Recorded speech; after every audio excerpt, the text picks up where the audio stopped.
I'm with Elaine Roberts, the founder of World Mandate Ministries. Now, Elaine, what is World Mandate Ministries? Well, World Mandate Ministries is a Christian ministry organization that focuses on three works, they being preach the gospel, equip God's people for ministry, and feed the poor. And so we preach the gospel in whether it's one-on-one or, crusades, large meetings, crusades.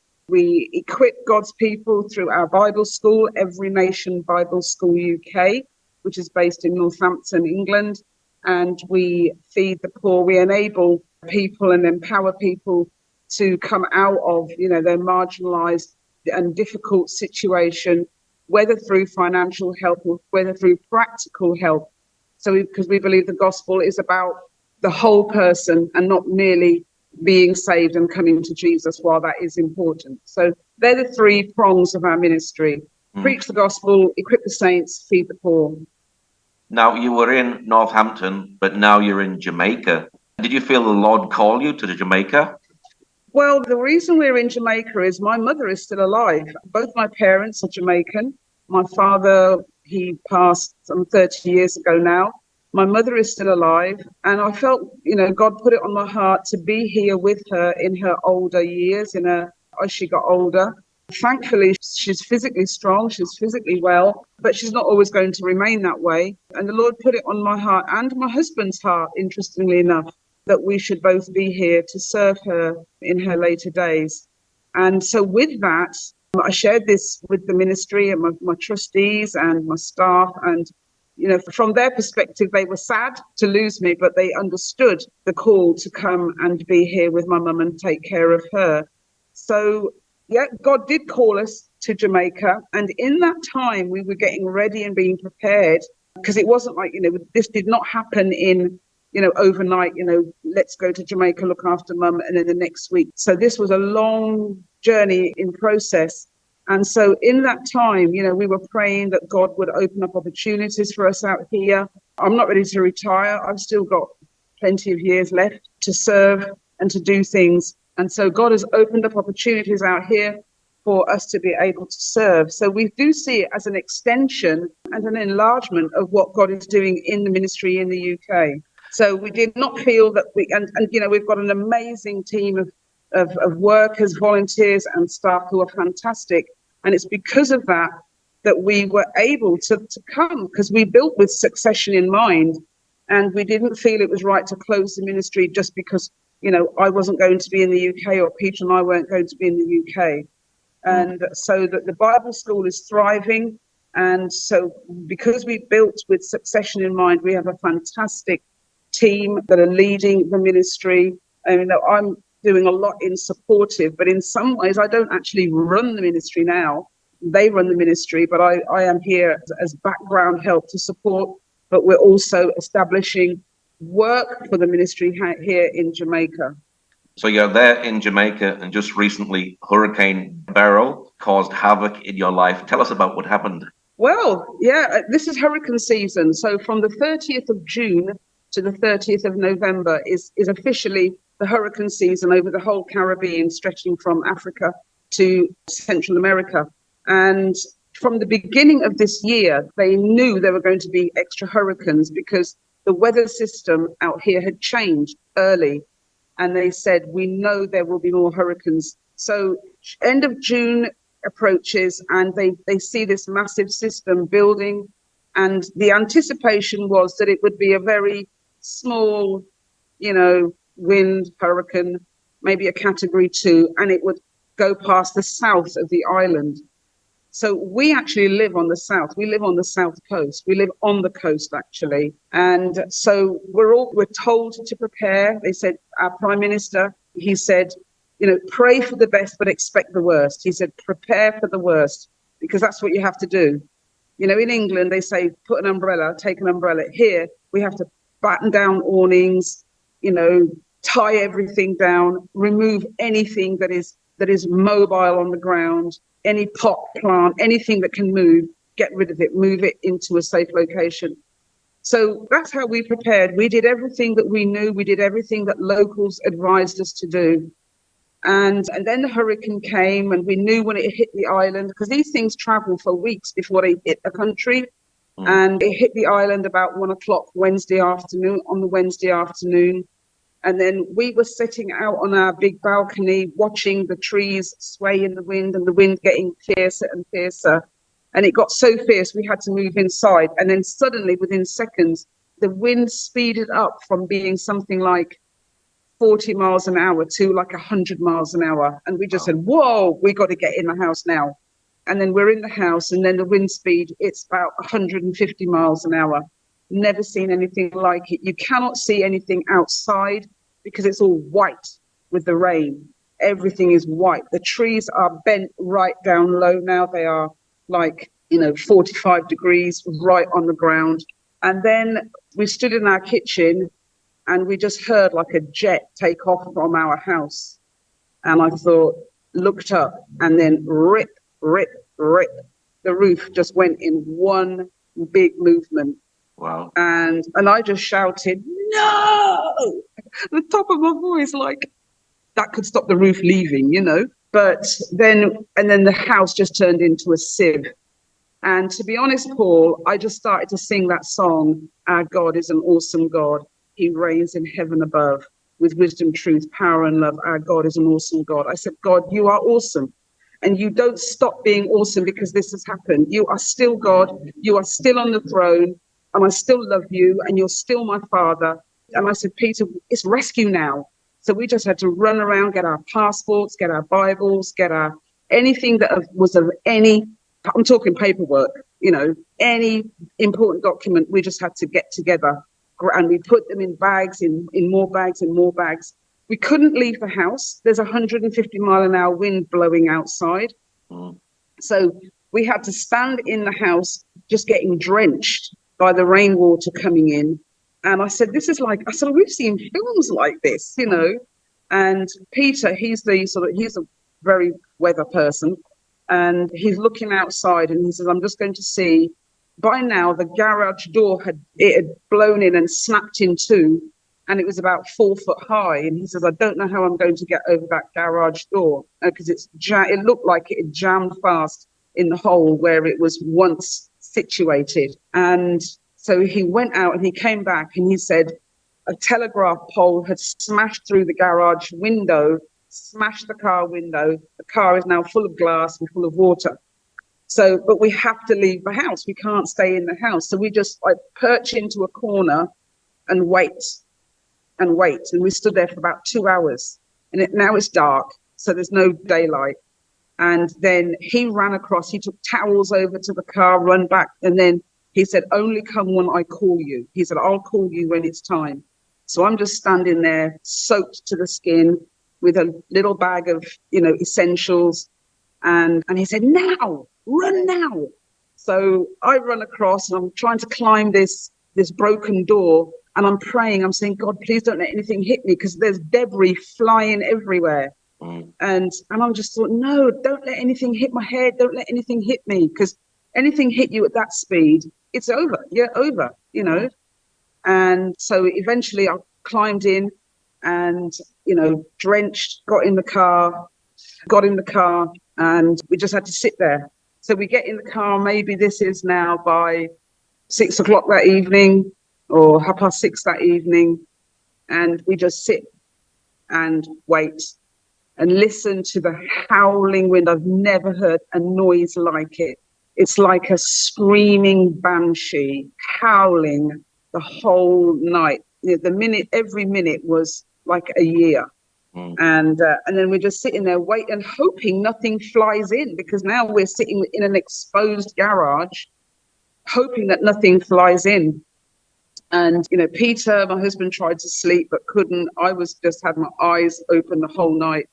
And I was praying as well, and, still just thanking God for who he is.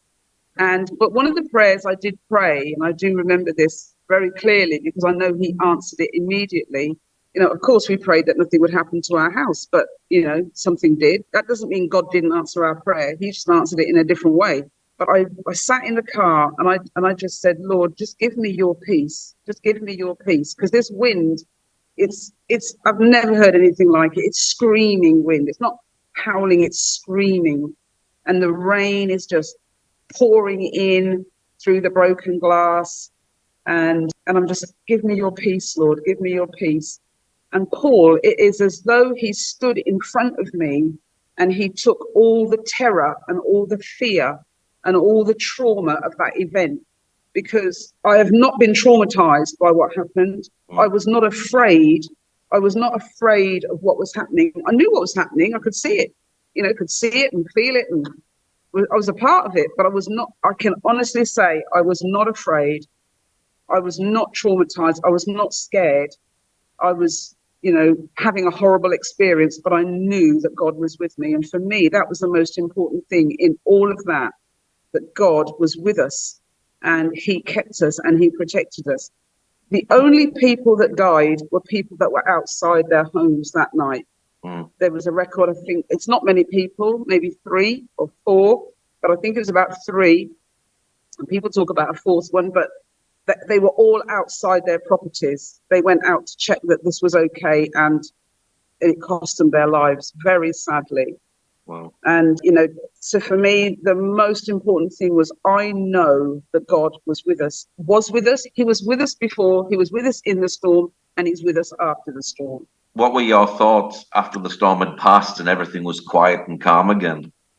Well, when it all started to slow down, because this wind started about 1 o'clock on the Wednesday afternoon, and by 4 o'clock, the noise, it's like torture. And I just said, Lord, just make that wind, that noise stop. And it went on for about another hour, and then boom, it just fell. It was quiet. And it was just so quiet. And then we started to crawl out of the garage, and everybody started to crawl out of their homes to look at the devastation. And we sat in the car, before we left the garage, and we prayed. Because, of course we were sad. We've been here 2 years and we've just watched our house get wrecked by this wind. And so before we even got out the car, we prayed and we asked God to just touch our hearts and let us not be even more sad, and let us not be sad, and strengthen us for what we were about to see. And then we got to the front door and we saw water pouring out. And I just said to Peter, oh, I want to cry. He said, so do I. But we didn't. We just held each other and we prayed again. And we went in the house and water just gushed out of the house. And I just said to Peter, Peter, God is with us. He said, I know. And we just started clearing up. We just started pushing water out the house. By 7 o'clock, a whole bunch of neighbours came round and they just started to help us clean and move things out. Furniture was destroyed, beds, settees, tables. So we had just to put them outside, get them out as quickly as possible. So, we were sad, but not heartbroken. We weren't devastated. What's happened is sad, because 2 years of work. But, we just know that God is with us. And we know that God saved our lives. And we had church service on the Sunday because I said, whatever happens, we are going to have a Thanksgiving service. And we were just able to, and thankful that we could thank God for saving us, saving our lives, keeping us, and knowing that he would make a way for us. He knew before we came to Jamaica this was going to happen, and he did not stop it happening. So for me, I just know that God has made great provision for us. And it's not what are we learning in this, it's who are we becoming in God in all of this. That's what's important for us. So are you able to live in your house now? Is there a rebuilding? Do you have power? There's a rebuilding. Sorry? There's a rebuilding. There's no power. Power got destroyed. There was no power to the area for about 3 weeks. Wow. Water was disconnected for 2 weeks. No broadband. There was absolutely no phone signals. So I was sending out messages and I was doing voice notes and said, I don't know when you'll get this. And so usually we had to drive like 20 miles away in the hope, and I'm hanging out the car with the phone, hoping that we can ping into a signal somewhere. But the infrastructure had just completely collapsed for that time. no water, so it was bottled water, or if you had your own independent water supply, which a lot of people do. But yeah, so everywhere's dark at night, no lights, you have to have candles, you know, Little House on the Prairie lamps, those ones, torches. If people have got solar, they're fine, they did well, they did great. But yeah, it was practically, the power and the water, clearly the broadband facilities, they just didn't exist. And some areas still don't have electricity. Our whole region now still does not have broadband. So everyone's having to run off data and hotspots, which isn't fantastic. I'm currently able to run off a bulk of data that was stored on my computer. So that's why I'm okay now. So yeah. How is the rebuilding going now? Well, in fact, today, Paul, is a very important day for us because they've been preparing the last weeks to lay a concrete roof. And the beauty of a concrete roof lays in the preparation. And the other beauty is that it is hurricane proof. So when there is another hurricane, it cannot be ripped off because it is reinforced concrete, which cannot be taken away by a wind. And so that means that the house in another hurricane will be safe. They're putting that on today as we speak. Well, does this make you question God, or has it opened doors of opportunity for you within the community, within the people around you? Well, a number of people have said to me, this must really test your faith in God. And I said, I don't know if test is the right way, because this morning I was even praying and I was thinking about those questions again.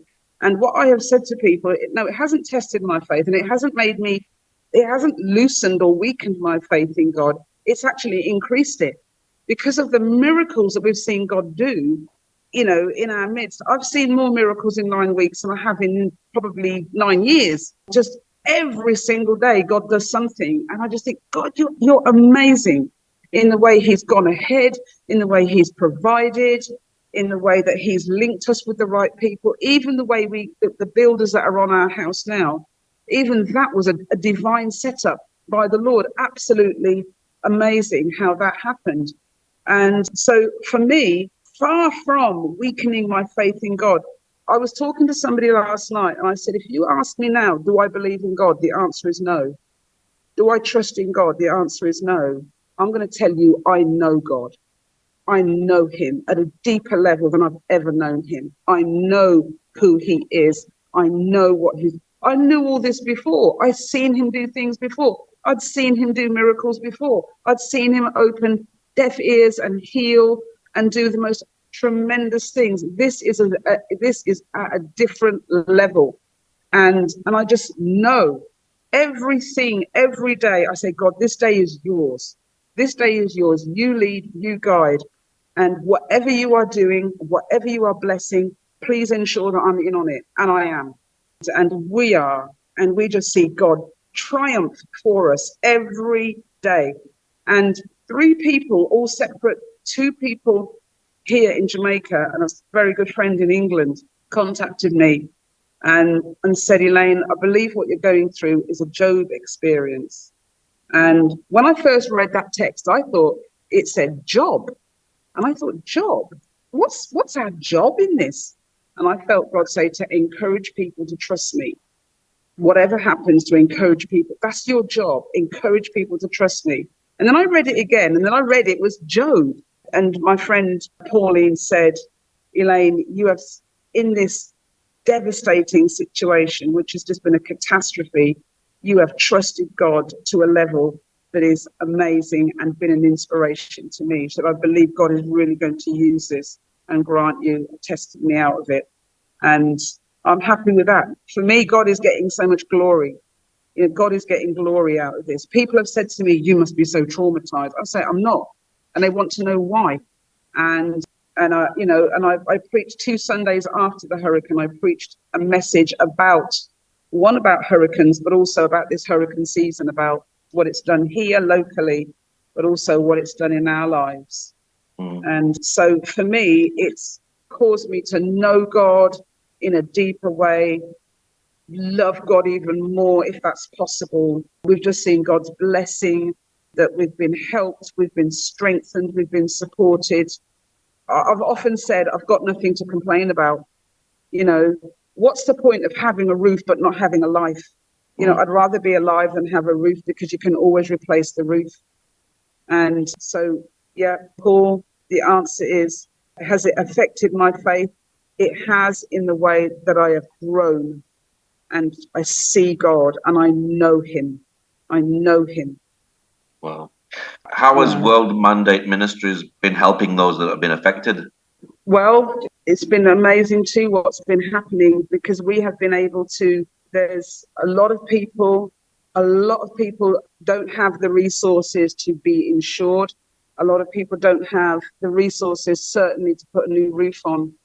And so we have encountered families where there were children and elderly and babies, where the roof had gone, the windows had gone. There's one house, all the windows got blown out and the doors got blown off, ripped off.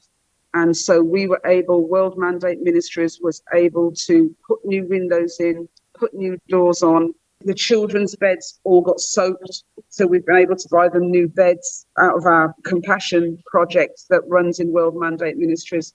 So so far we've helped about 6 families put roof back on their house, put windows back in. One family, the children, 5 children, their school uniforms were all destroyed. And in Jamaica, you cannot go to school in anything less than the prescribed uniform. So we were able to purchase uniforms for these children. And the way we did it, we didn't sort of give them the money to go and buy the materials. We asked them what they needed. We didn't even let them know they were going to get help. We just said, what are your needs? And they told us. And we know what things cost. We know what things cost. So we then went to the local hardware store and we put the money on lodge for them so that they could then, and then we went back to them and said, there's, so much money down at the so-and-so hardware store, this hardware store, buy what you need. They don't get cash. They got it in the form of a voucher. And so, yeah, we're very pleased. We're thrilled and we feel humbled that we are able to help these precious lives. And I'm always intrigued by the scripture that says, when you give to the poor, you lend to the Lord. And Paul, I don't know how that is possible, but I know that God has just put a compassion and a love in our hearts to help ones that are struggling right now. And that is what the ministry has been able to do. And that's been absolutely wonderful. What is your prayer for the people of Jamaica at this moment?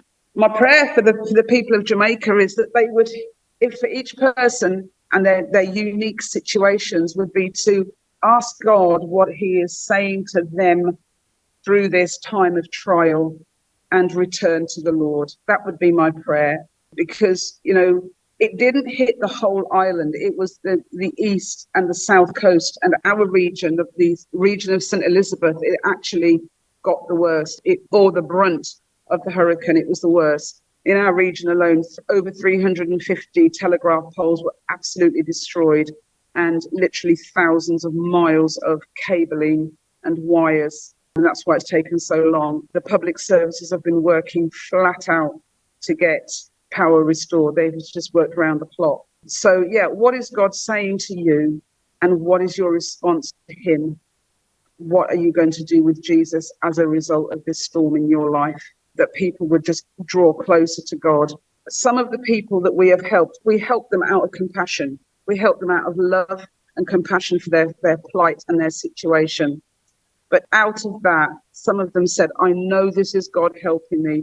I know I need to return to God. I want to return to God. I want to return to church. That wasn't our agenda. Our agenda was showing the love of God, was meeting you with compassion. But the outskill of that is that people have seen, because we've said, do not see this money as from us. It's not. It's from your Father in heaven. And they have seen it as from Daddy. And they're saying, I want to come back to church.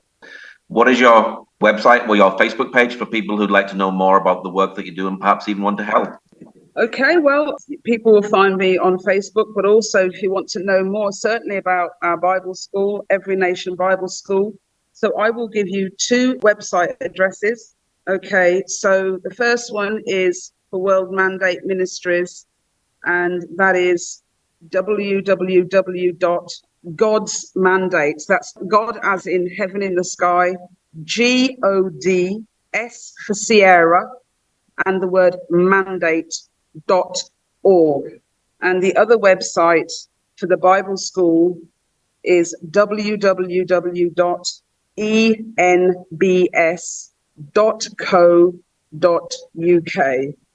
And ENBS stands for Every Nation Bible School. Well, Elaine, thank you so much for sharing today.